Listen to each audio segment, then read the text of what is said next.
Hello everyone, how are you doing? This is MD Tech here with another quick tutorial. In today's tutorial, I'm going to show you guys how to turn off the remote desktop feature in Windows 10. So this should be a pretty straightforward tutorial, guys, and without further ado, let's go ahead and jump right into it. So first thing you have to do is open up the Start menu, select the setting gear icon on the left side where you hover over it. It says Settings, so go ahead and left click on that. So you want to go select the Update and Security tile, so you might have to scroll down and select Update and Security. Select for developers on the left side. And now on the right panel, you want to go ahead and scroll down where it says underneath Remote Desktop. Change settings to allow remote connections to this computer. Go ahead and select where it says Show Settings.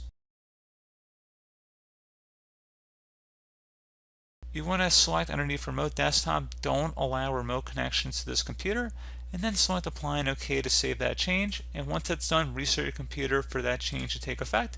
And that's pretty much it. So, as always, thank you guys for watching this brief tutorial. Do hope that I was able to help you out, and I do look forward to catching you all in the next tutorial. Goodbye.